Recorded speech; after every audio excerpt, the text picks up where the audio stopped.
the 100th anniversary of the 60. We talk about the significance, the design of this machine, the DNA of this machine.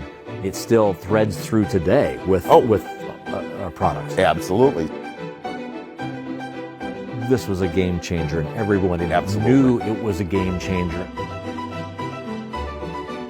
So how was this a modern day machine? You could say that this is the equivalent of the D8 today.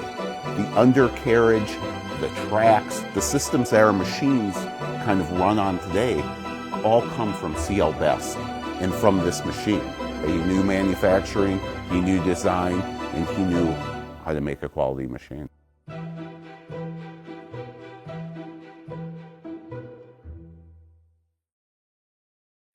Hi everyone, Rusty Dunn here again, and history just keeps on happening. Here with my friend and colleague Lee Fosberg, head of the Corporate Heritage Services and our corporate archivist. Good to see you again, Lee. Thanks, Rusty. We've got a significant anniversary coming up. Tell us what we're celebrating. Rusty, we're celebrating the 100-year anniversary of this machine. Two companies merged to form Caterpillar in 1925. One, the Holt Manufacturing Company. The other one was the C.L. Best Tractor Company. C.L. Best became our first chairman at the time of the merger. Yes. And he created a machine of, you would say, like high quality, very similar to our brand promise today. I'll make a high quality, maybe a little more expensive machine, but it'll pay for itself through time because of how it's built. So he comes out with the 60. Yes. What sort of reaction was there to this machine? Well, the world started to change when this machine came out.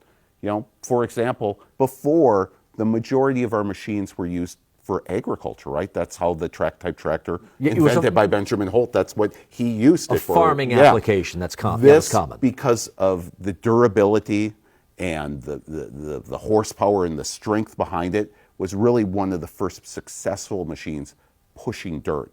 And that's why we have these great stories of it working on these great and grand projects of the era, because it could do that. It had that kind of power behind it.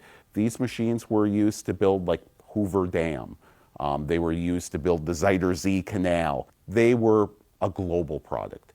They worked on projects. They built roads, well documented in India. They built roads in China.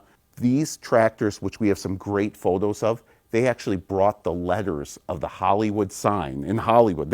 You could say they built Hollywood. And I remember seeing that photo. That's a really famous photo for us. Yeah. This was really the future. This laid the foundation for the company that we know today. Absolutely. This was what you would call a game changer. And it really tells the story of not only C.L. Best, our first chairman, but also talks about innovation and our modern tractor line, you know, of the D series tractors. Kind of a funny story. It's like, you know, we've talked about like the track-type tractor. Holt invented the first kind of model, his first test model, 1904. You know, the first gas models were coming out in 1908. So when this came out in 1919, still, right, this was relatively new technology. Well, Best used to joke before this model that you would sell a tractor to a farmer and you'd run that check to the bank right away before it broke down. Well, this was reliability. These machines, they didn't do that, right? And that made them easily sellable, you know, kind of just like the quality equipment that we put out today. And do you think in their minds this was, the 60 was one of the best things they would ever accomplish in their absolutely. lives? You know, part of the other little story with this is, right, Cat Diesel, right? We're powered by diesel power today.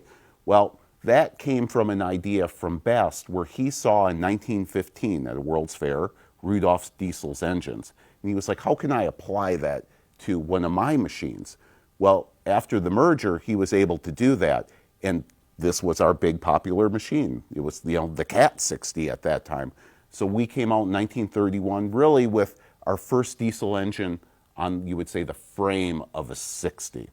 And to show you how impactful that was, literally 2 years later, we were making over half the horsepower in the United States with diesel power, with Cat engines.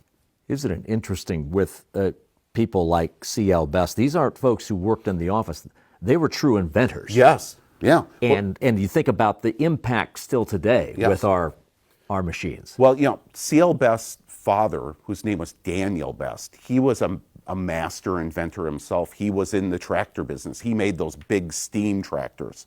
Well, CL worked for him actually going back to the age of 13. He would go, they were a California company, and he'd go kind of from sales places to sales places, and he kind of learned the business from his dad. He became a head of his dad's plant at the age of 18. But he really had very little education other than he knew he went through some training as a draftsman. But he was, you would say, a hands-on guy. And we've still got a few of these machines floating around. We do. In fact, we have one part of our archives collection. It's actually serial number 351. So it was a first-year production. It's going to be celebrating a 100-year anniversary itself, and it's still out there and runs. And kind of another thing, Rusty, that's really hard to believe, the first machine was sold on June 24th, 1919. That machine actually still exists and runs with a gentleman in California. Isn't that wild? That says something about durability and reliability, Absolutely. doesn't it? Yeah. Lee, thanks so much. The 100th anniversary of the 60, very cool, and we look forward to hearing and seeing more about it. Keep the stories coming. This is good stuff. We'll keep them coming, Rusty. Thank Excellent. you. Thanks, everybody, for watching. More history being made all the time. We'll talk to you soon.